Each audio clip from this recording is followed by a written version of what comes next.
অনেক দিন ধরে ভাবছি থোড়ের একটা রান্না দেব। কলা গাছের থোড়ের রান্না কিন্তু খুবই অসম্ভব মজাদার খেতে হয়, তাই ভাবছি দেব কিন্তু আর দেয়া হয়নি। তাই আজ ভাবলাম তোমাদের সঙ্গে রান্নাটা অবশ্যই শেয়ার করব। কলা গাছে যখন কলা পড়ে তার কাণ্ডের মধ্যিখানে কিন্তু এই থোড়টা পাওয়া যায়। কলা গাছে যতক্ষণ না কলা পড়ছে ততক্ষণ কিন্তু থোড় পাওয়া যায় না। তবে অবশ্য তোমাদের মধ্যে অনেকেই কিন্তু এই কলা গাছের থোড়ের জন্য বাঘসিংহের মুখে পড়ে যাচ্ছে, তাই তাদের কিন্তু বাজার থেকে কিনে নিয়ে এসে খেতে হয়। কিন্তু আমাদের এদিকে সবার বাড়িতে কলা গাছ আছে, তাই আমাদের কিনে নিয়ে এসে খেতে হয় না।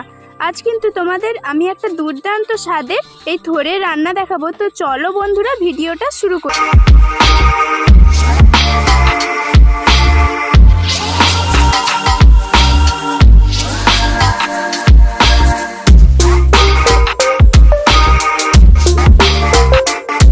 রেসিপিটার জন্য আমি এখানে কি নিয়েছি নিশ্চয়ই দেখে বুঝতে পারছো। এটা হলো কলা গাছের থোড়, আর থোড়টা কিন্তু আজকের আমি টাটকা গাছ থেকে কেটে নিয়ে এসেছি। এখন থোড়ের যে বাইরের অংশগুলো ভাঁজ করে থাকে না, সেগুলো আমি কেটে বাদ দিয়ে দিলাম। একেবারে ভেতরের অংশটা কিন্তু আমি নিয়েছি, দেখে নিশ্চয়ই বুঝতে পারছো। আর এখন দেখো এগুলোকে আমি গোল চাকা করে কেটে নিচ্ছি। যতটা সম্ভব পাতলা করে তোমরা এটা কাটার চেষ্টা করবে। আর হাত দিয়ে কিন্তু এর যে আঠা ভাবটা, এর আঠাগুলো বেরোচ্ছে না, সেগুলো আমি হাতের মধ্যে ঘুরিয়ে নিচ্ছি। করে নিলে কি হয়, রান্নাটা করলে এর যে আঠাগুলো আমি বের করে নিচ্ছি, তাহলে খেতে ভালো লাগে। আর আঠাগুলো যদি থেকে যায়, খুব খারাপ লাগে, এটা খেতে একদমই ভালো লাগে না। আমি তাই এরকমভাবে হাতের মধ্যে আঠাগুলোকে ঘুরিয়ে নিচ্ছি আর কেটে এরকমভাবে জলের মধ্যে ফেলে দিচ্ছি। আর এখন আঠাটাকে হাত দিয়ে খুলে নিলাম। এগুলো কেটে জলের মধ্যে ফেলে দিচ্ছি, কারণ এগুলো খুব তাড়াতাড়ি কালো হয়ে যায়। এখন আমি এগুলোকে এইরকম প্রথমে লম্বা করে কেটে, তারপর আড়াআড়ি দিক থেকে কিন্তু আমি এক খণ্ড করে দিলাম। আমি কিভাবে কাটছি নিশ্চয়ই দেখে বুঝতে পারছি। একদম সরু করে কাটবে কিন্তু, তাহলে এই রেসিপিটা খেতে খুবই ভালো লাগে। এইরকমভাবে সরু করে কিন্তু আমি কেটে নিচ্ছি। আর দেখো এগুলো কিন্তু আমার কালো পড়েনি, আমি জলের মধ্যে ফেলে রেখেছিলাম তাই। এখন আমি তোমাদের দেখো কেটে দেখাচ্ছি এর সাইজগুলো কেমন করেছি। এইরকমভাবে করেছি কিন্তু। এইভাবে আমি সবগুলো কেটে নিয়েছি। এদিকে কড়াইতে জল বসিয়ে রেখেছিলাম, জলটা ফুটতে শুরু করেছে। আমি এর মধ্যে থোড়গুলো দিয়ে অল্প লবণ দিয়ে নাড়াচাড়া করে নিলাম। জলটা কম হয়ে গিয়েছিল, আবারও একটু দিয়ে এখন আমি ঢাকনা দিয়ে ফিরে আসছি 10 মিনিট পর। এখানে আমি 3টে মিডিয়াম সাইজে আলু নিয়েছি, আর আলুগুলোর খোসা খুব ভালোভাবে কিন্তু আমি ছাড়িয়ে নিচ্ছি। তারপর আলুগুলোকে আমি কেমনভাবে কাটছি দেখো, এরকম ডুমো করে এগুলোকে কেটে নিচ্ছি। আমি নিশ্চয়ই কেমন কাটছি তোমরা দেখে বুঝতে পারছো। এইভাবে একটা পাত্রে দিয়ে এখন আমি এগুলোকে জল দিয়ে ভিজিয়ে রেখে দেবো, যাতে এই আলুগুলো কিন্তু কালো না পড়ে যায়। 10 মিনিট পর ফিরে এলাম আর ঢাকনাটা খুলে দিয়েছি। দেখো আগের থেকে কিন্তু এই থোড়গুলো অনেকটাই সেদ্ধ হয়ে গেছে। পুরোপুরি আমি সেদ্ধ করিনি, অনেকটাই সেদ্ধ করে এরকম একটা ছাঁকনির মধ্যে আমি তুলে নিচ্ছি, যাতে উপরন্তু জলটা ঝরে যায়।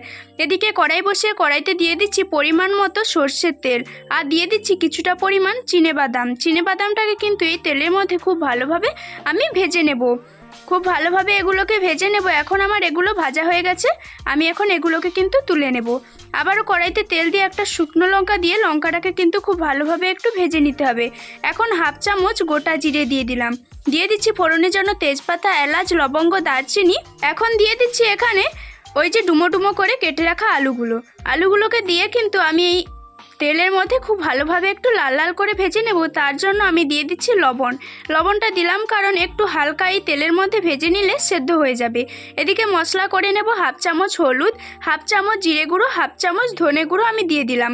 তারপর অল্প জল দিয়ে এটাকে এইভাবে মিশিয়ে নেব। এইভাবে মিশিয়ে নিলে 7 থেকে 8 মিনিট রেখে দিলে কিন্তু মশলা থেকে একটা বাটা মশলার স্বাদ পাওয়া যায়। তোমরা চাইলে অন্য যে কোনো মশলাও এখানে অ্যাড করতে পারো। এদিকে চলে এলাম, আলুটা কিন্তু আমার অনেকটাই ভাজা হয়ে গেছে।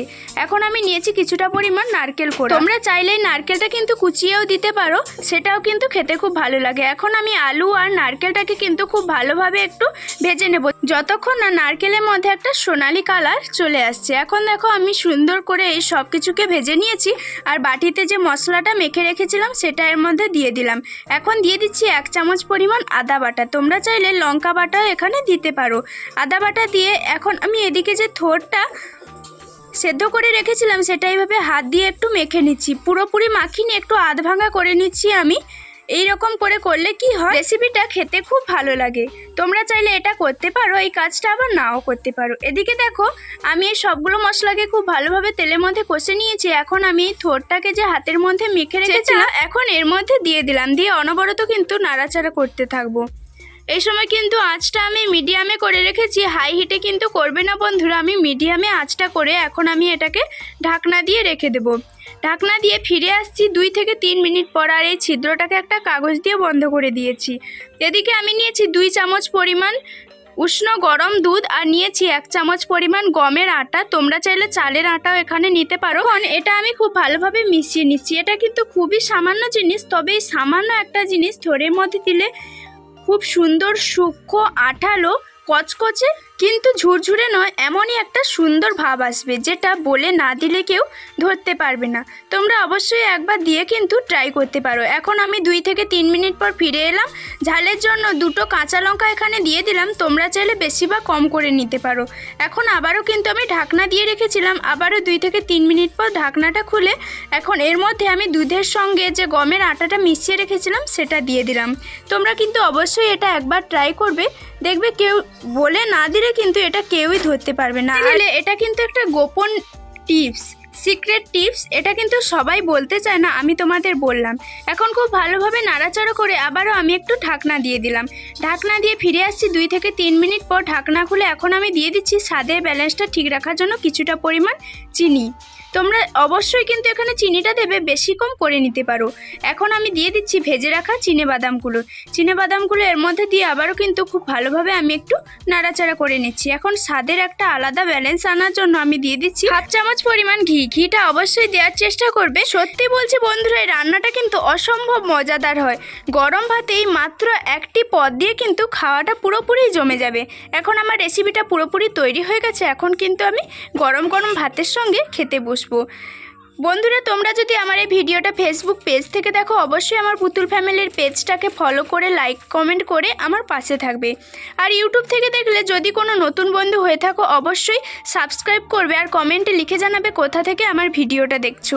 আর রান্নাটা ভালো লাগলে আমার পাশে থাকবে বন্ধু হয়ে। তো এখনকার মতো ভিডিওটা এই পর্যন্ত, ফিরে আসবো নতুন ভিডিও নিয়ে। ততক্ষণ সবাই ভালো